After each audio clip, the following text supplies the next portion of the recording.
Hello, good afternoon. As I say, I'm Robert McKechnie, which is very close to McKechnie, but it's completely different. So, hope you've got about half an hour. We're going to walk through the life of risk management, kind of then and now. So we're going to look a bit in the past, a bit in the future. But before we do that, I'll let each of the panel members introduce themselves. Bruce, we'll start with yourself. Great. Hi there, I'm Bruce Fletcher, and I've spent about 40 years in financial services, most of that in credit and risk, 4 different chief risk officer roles, most recently at NatWest. Currently on the board at Julius Baer in Zurich, and I chair the risk committee. There I do some consulting with Boston Consulting as a senior advisor. And I chair PREMIA, which is an amazing training association for risk managers, and I hope many of you in the room are members of PREMIA. But thanks for inviting me here. So I'm Susan Poet. I've been in banking for about 30 years. I've been CRO in 3 different CRO roles, and since 2.5 years, CRO Virgin Money. Ruth Anderson, slightly different. So I'm at Starling Bank, and I look after first-line risk on Starling's asset portfolio. So I've done various things at Starling, including end-to-end lending products and looking after the operational teams to do with lending, and before that was at Lloyd's. Mark Thundercliffe, 37 years banker, former Chief Risk Officer at Virgin Money and HSBC, and Senior Advisor to SAS Northern Europe, and Group Advisor to Bank South Pacific in the South Pacific. So, quite a strong panel, I would suggest to you. So, lots of knowledge, lots of experience. So, Slido's there, please do put your questions in. I do have some pre-prepared, which we're going to start with. But yeah, please do your questions in, and then we'll start to pick those out towards the end. That's okay. So first question up, and again, I'm going to work through each of you. Mark, I'll probably start with yourself. What do each of you see as the biggest changes in risk management over, say, the last 10, 20 years? Let's look back. Oh, biggest change. Well, if you go back really about 30 odd years now, there wasn't really such a thing as a Chief Risk Officer. I think that would be true to say. I think Chief Risk Officers are really credit officers. I think what would also be true to say is if anybody can do credit well, they can be a Chief Risk Officer, because to do credit well, you have to be able to understand the full cycle of measurement and management and monitoring of risks. So you're on a good starter to be a Chief Risk Officer. So I think the biggest change I've really seen, I think, has been the emergence of risk as a discipline across the principal risks. But over 30 years, it was founded in really credit skills. So this might perhaps be the predictable answer being at the tech bank, but I would definitely add technology to that. So the tools that we have available to effectively manage our portfolios, and the speed with which we can deploy, but the speed with which we can come under threat from different external factors facing into us. So agree with all of that, to come up maybe with something different, to not repeat the same. I think the speed, the complexity, it's more interesting than it used to be as a risk manager, and it's also more complex. There's like 7 or 8 principal risks, and probably spend equal time on each of them, and it used to really be about credit, as you said, Mark. So yeah, it's changed a lot. And maybe I'll pick up with what Mark commented on, which is the aggregation of those risks in some type of an enterprise risk or chief risk office, certainly is a trend. What's changed, I think, or added into that the last 10 years is the movement of pieces of that into the first line. So I think when this started out 20 years ago, you built up all of these into large second line teams, almost primarily responsible for those. As the first line has gotten stronger and has taken ownership of the risk agenda, more of those capabilities now, I think, are starting to be built up, and it varies by institution, but that's probably a 10-year trend. No, absolutely. And I think it's fair to say that there is a lot more risk disciplines coming out now, between enterprise risk, operational risk, traditional credit risk. Again, and each one of those brings its own requirements and understandings that have to be brought in. I think you picked up an excellent point there, Bruce, around first, second, third lines of defence. And it is one of the ones I was going to pick up on. Maybe not quite now, but I think why not? We'll strike while the iron's hot. So on that 3 lines of defence model, which everyone knows about, is it a good way to support risk awareness and oversight? I thought start with yourself, Ruth, on that one. So I definitely see it's effective, but it's really not a static model. And it's been interesting, working in different organizations, seeing quite how differently that model can be set up. And so I sit within the first line at Starling and have responsibility for credit strategy, which in previous roles absolutely wouldn't have been the case. But that works effectively because we're clear on exactly what the role is, we know our remit, and we've still got that vital checkpoint coming from second line. And as long as the role and the remit is clear and we know what we're setting out to achieve, I think however you set it up, the model can be very effective. Yeah. Mark, you got anything, thoughts on that? Yeah, I think, I mean, the three lines of defence is changing a lot. Yeah.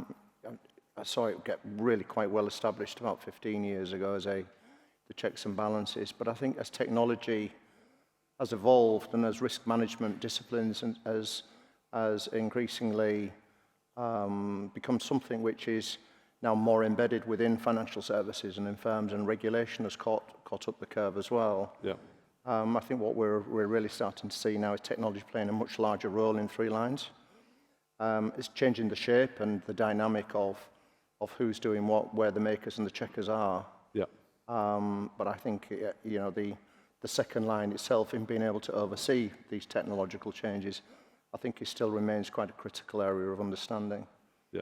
No, I agree. And certainly my experience, the second line, we always used to call it when I was in Royal Bank of Scotland, they had the right of a red card. So they would direct and provide guidance, but fundamentally, if there's something that you go, as a business, you've gone beyond the point, you can go, we shouldn't be doing that. Mm-hmm. Is that something you're still seeing happens today, that second line function being there to provide guidance and support, but occasionally go, maybe think again? Don't know. I'd say that's critical. I think it's quite fundamental and important that the second line doesn't forget its role. As much as it might be there to help enable the business, support the business, it absolutely has to give you that red card, so to speak. Likewise, the first line has to actually be a line of defense. I think people that forget those words, they still look at them as the business generation unit. I think it varies by company. Yep. But to have a really effective first line of defense, they need proper training. They need the capabilities, the mindset, the culture, and I would say backed up by the right incentive scheme as well to make that really effective. Okay. No, yep. Fair. Anything else you want to add to that? No, not really. No? All good. Perfect. Okay, so we've looked back at risk management the last 20 years. As you say, there's been a lot of technology changes, a lot of people changes, a lot of businesses are evolving and emerging. If you're to look forward now and then emerging risks, is there a risk or risks that you think we need to be really focusing in on now? Again, Susan, do you want to start with that? For me, I think it would be fin crime and fraud as one of the key emerging risks, or emerged, but continuously gaining in complexity and professionalism on the side of the fraudsters. It's a really tough one. I think it's increasing the cost a lot for banks, either from the losses or just investing into fraud prevention. So either way, it's hugely expensive. And of course, you have that, it's very close to money laundering, where we're also investing a lot. And so you've got fines or losses or whatever. So just those areas, they're maybe not emerging, they've emerged, but they continue to develop. Cyber would be another one that I would definitely flag. Yeah. Mark, anything?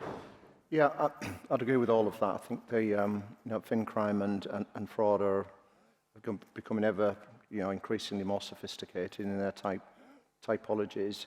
I'd probably say just changing the risk type slightly. I think the ESG agenda is well and truly establishing itself across the Western economies, and I think you're starting to see that now. Certainly in Asia and further afield now start to establish itself. Climate risk is clearly there as something. But in terms of top ones, where the thing that I would worry about the most is the speed of change. Yep. And societal speed of change. Being able to predict what will happen next week is very difficult because things are changing so fast, so rapidly. Yeah. So emerging risks, if you go look in the backward view of things, I can remember Bruce and I talking about these things 10, 15 years ago, and we'd think about emerging risks as being the iceberg. It's the bit below the waterline, the things you can't see. But actually, maybe these things could happen in the next year or 2 years or 3 years. What's the probability? Big things can happen now in the space of days, Yeah. sometimes even hours, big things. And I think it's that speed and your ability to be able to react to those things are the thing I worry about the most, because risk management in the context of being able to react to an event of magnitude is increasingly difficult. Yeah. No, absolutely. Bruce? One that hasn't been mentioned yet is consumer outcomes. Yep. And as much as you could argue, well, that's not an emerging risk because it's already here. We have the FCA's conduct rules, we have consumer outcome rules, et cetera. I think the dangers from this perspective that we have all of the information in our systems today about what's happening with the consumer at an account level, but we don't yet know about the outcomes. And I think as we get better at pulling that data together, the regulator will also get better at pulling your own data to figure out 5 years from now what a customer outcome is. So I would say better for us to figure it out using data, unstructured data, other types of information, external data, to really think about what impact your policies, products, et cetera, are having on the customer. That's ultimately where the FCA is driving, and they'll drive that down, not just at the big banks, but they'll drive it down to all institutions. Yeah. I think that's fair. And again, it is one of the areas I was going to pick up on was, as a data business, Equifax, not surprising, are there other data sources you should be, the audience should be looking at, considering, to help them understand and mitigate risks? Any thoughts, views around that? Susan? So it's constantly evolving. It's interesting. So the availability of data and different data that you can use, and modeling in particular. If I look at our modeling and analytics department, the size of it, equivalent or maybe even larger than the credit risk team that used to be the largest of the risk functions, and I see developments in data basically all the time, with new things becoming available, and thinking, and then the complexity of, can you use it? And should you use it? Yeah. What about yourself, Mark? Yeah, I mean, data's ubiquitous. I mean, it sits out there and it floats through everything that we do and so on. I think data maturity is not discussed enough. Yep. Understanding the maturity of data and where data sits and resides. I think one of the solutions is to really look at data maturity, you know, the nascent level of data that we all have and what sits and resides even in models that we have, moving, you know, which really gives us the hindsights, seeing things in the rearview mirror after they've occurred and after they've crystallized, moving it up to insights where you really have a little bit more maturity. You're actually able to know actually what does this mean and how you interrogate it. Moving yourself right to the top, really, which is AI. You know, you've got your machine learning and so on, which is advanced, where you're actually foresight. You actually can look ahead in the future. And I think it's really, it would be incumbent on all of us to be thinking more about the maturity of data and the structure of it to be able to solve some of the problems. And I think that's really how I'm encouraging people to think of how they organize themselves. Yeah. I think that's true now, because obviously with AI, machine learning, and having a wide variety of data sources, is how you get the right outcomes you're looking for, but then interrogate that data properly. Because data can take you down interesting paths, but not necessarily beneficial or insightful. But I think it's, as you said, Susan, it's quite a big undertaking these days. And certainly back in the day when I was growing up as a banker, it was like, oh, we don't want too much data. Now it's everyone wants, I want a lot more data, because I want to take everything into account to make the right decisions and deliver the right outcomes. And is that something, again, as organisations, you're looking at to say we want a data lake, we want better insight and understanding, and harness our data to best effect? Susan, I think that's what you were kind of pointing towards. Yes, and I think so. The quality of data is becoming even more and more important. Yep. So if you want to make use of AI and all these advanced technologies, you do need to be really sure of the quality of your data. So that's a big one. And from a first-line perspective, Ruth, anything? I'd echo all those things. I think the accuracy point is completely vital, but then our data is so vast. without even going as far as alternative sources, the stuff that we're collecting day to day from the operational teams, not just the credit angles, all the different behavioral insights we're getting from our customers. The challenge is how you store all of that in a way that it's accessible and how you find effective techniques to actually query it or use it in a way that means you're actually driving insight rather than just having this vast array of data that tells you nothing new. Maybe I'll pick up on your point around AI as an example, and Mark's also, which is, I would say, unstructured data, which is really, really good at dealing with. One example, a case study that we did at BCG with an American bank in their collection shop. And everyone, obviously, you've got voice recording of collections. You can translate it to text. You can analyze the text for keywords and sentiment and whatnot. This actually used Gen AI. It was basically ChatGPT that's commercially available, and built 3 Gen AI models. The first was to listen to those calls and say, what happened on that call, and to classify it. The second was to say, what do we do about it? So looking at not just the call, but other information about the customer to say, this is the next time you should contact that customer, this is the next best strategy or tool that you would offer to that customer if they're delinquent. And the third model was to monitor the other 2 to make sure they weren't hallucinating or having other issues. It took 3 weeks to build it and put it into a pilot production. So the tools are easy to use, and you can take data that's messy and get some information value out of it these days. No, absolutely. Correct. Okay, I'm going to go to some of the questions that are flashing up here. So the first one up there, what are your thoughts about how to establish risk appetite for ESG? Now, we didn't prep for that one, so Mark, I'll go to you first. Lucky. Yeah, I'll have a go at this one. I'm actually, with the Bank South Pacific, we're actually just building an ESG risk appetite at the moment. So it's pretty fresh in my mind, that question. How you go about doing it? Well, actually, rather than getting these expensive consultants coming in to show you how to do it, a lot of the stuff for ESG and risk measures already exists. It's already there. And it's really just bringing it and assembling it into an order, which means actually you can see the environment, you can see the societal things that you do, you can see the governance areas, how you measure, monitor and manage them, you can see them. And then it's then filling in the bits that you're not consciously doing or purposefully doing, which is where we are on the journey at the minute. So I think whoever asked the question, I mean, the way I would put it back to you is you're probably doing more of it than you realize. So just start to define it better, and if you get the team talking far more about, ESG is not just about climate. ESG is about data, it's about the environment, its societal impact, it's about the governance structures that you have, how you govern yourself. And the environment just comes in one component part of one of those.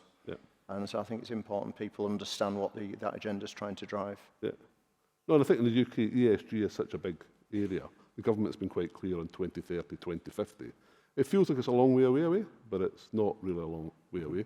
And as you said, taking each of the component parts, the environment, social governance, everyone's honing in on the environmentals and get the data, but it's not really well established and structured, I don't think, yet.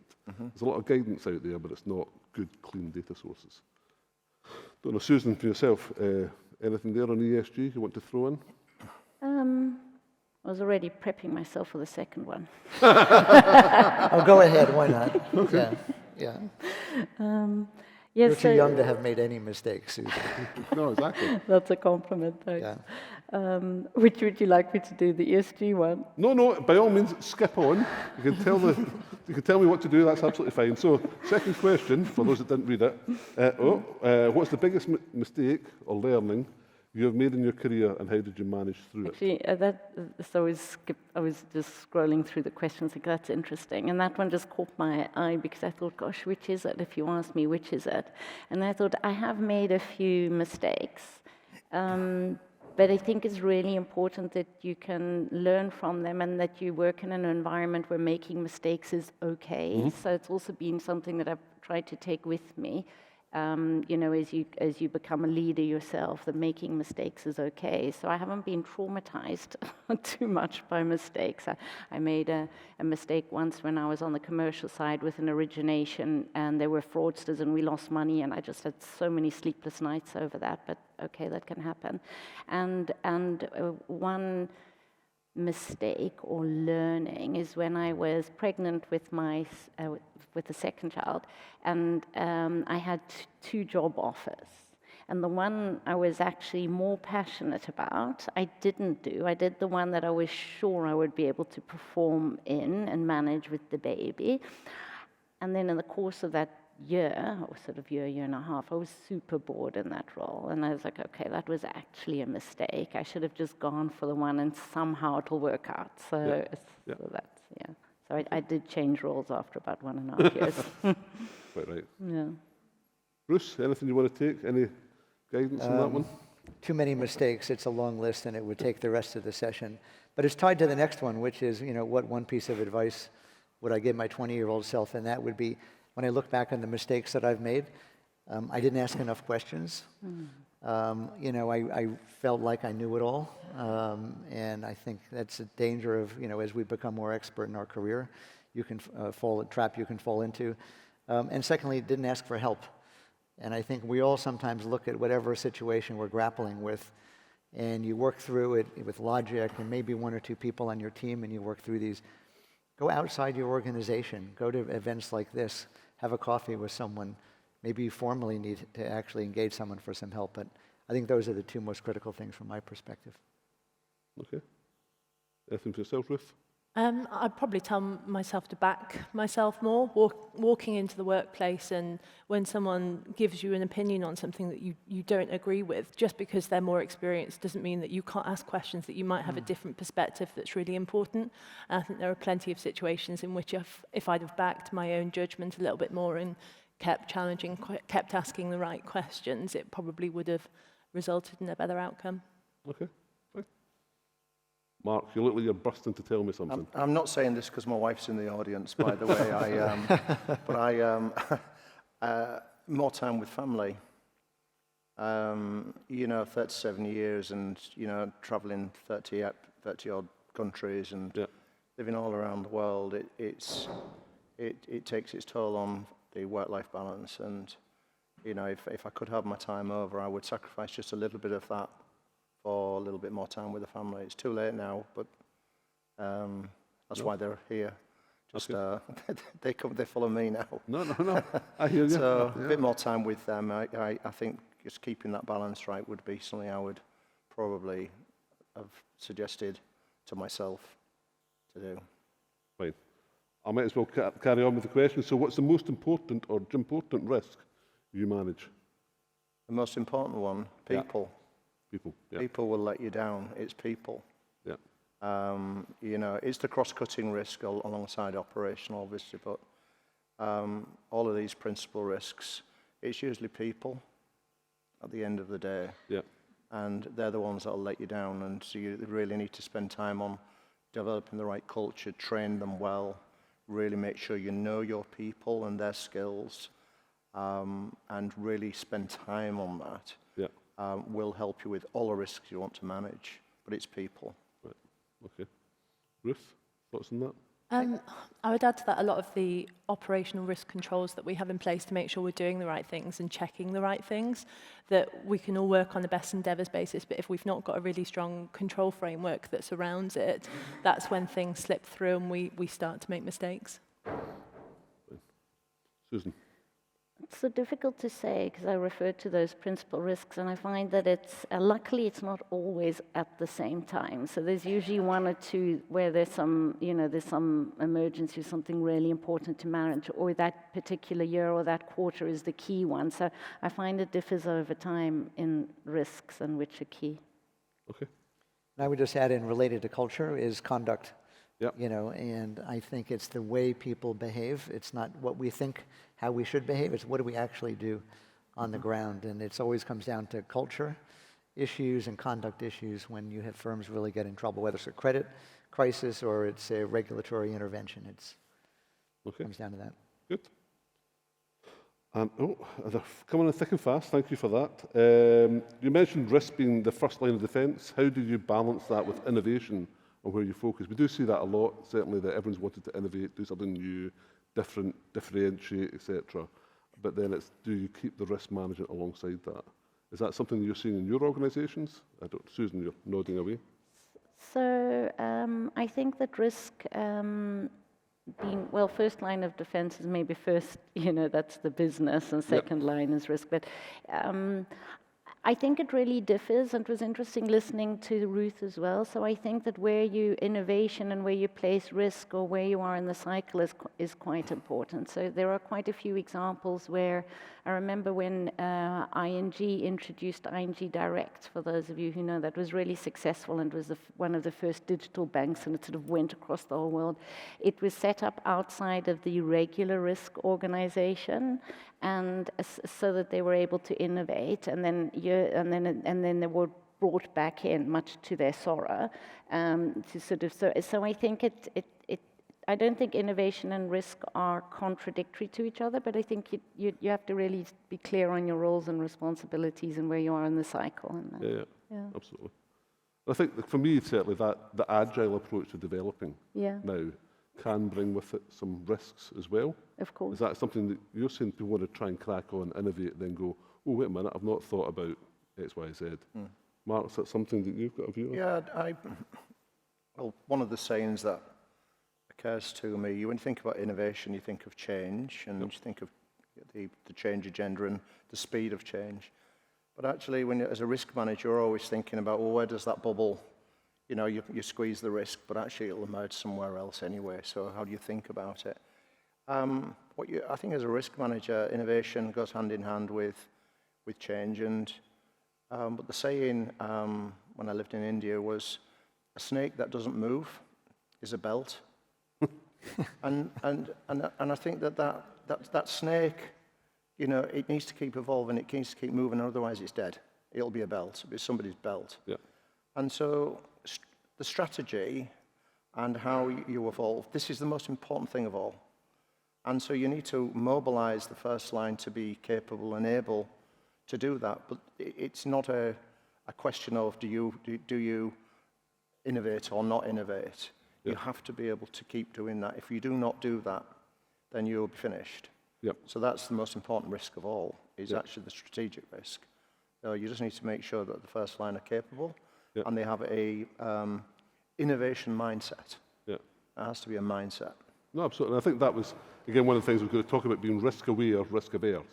It's getting that balance of, you want to understand the risk, so you're aware of it, but you don't want to shy away from doing anything because you won't innovate. It's getting that right balance between the two, I think, is kind of critical.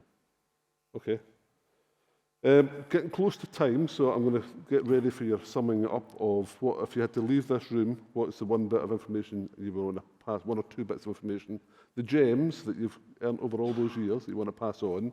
But I'll ask one more question. I'm going to miss the Barclays one specifically. How can we improve the risk culture and drive a deeper engagement for younger recruits who exhibit different behaviours, such as favouring remote working?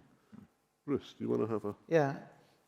So I have said before that the majority of people that are working remotely these days does potentially unravel the culture of an organization. But over time, I've changed my view, because I think you can actually have a good culture working remotely if we all agree what that culture is. Yep. And I always push that certain risk-type features are built into the culture when we talk about it. So, active listening, constructive challenge, thinking about what-if and downside scenarios for sustainable outcomes rather than just short-term objectives. I think those are words, but you can actually see them in action, whether you're remotely or in person. So to me, we can deal with it the same way. We have to have an active conversation about it. We have to agree what that culture should look like. We have to measure it, and we need to hold people accountable if we see examples of where you have people not living up to the culture. And that you can do that whether it's remote or in person. Okay. Anything to add to that, or do you want to move to summing up? We'll move to summing up. Go on, we'll get everyone out on time. So the question is, are there one or two nuggets you want to pass on to the audience that you think, these are lessons I've learned, either the easy way or the hard way, that you want to impart with the audience? So Mark, start with yourself. Nuggets, oh heck. I think look after your people. Yeah. I would say that it's, if you want to have a good culture and you want people to be, as Bruce said, open, transparent, ask the right questions, have the right behaviours and so on, you have to look after your people. You have to really look after them and care for them. I think so people would be really a very important thing.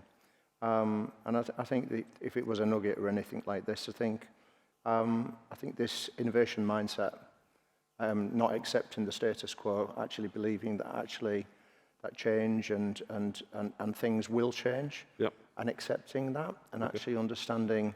So keep teaching yourself new things and new ideas. Yep. And if you do that and keep pace, you've got a good chance of making it. Okay. Thanks. Ruth.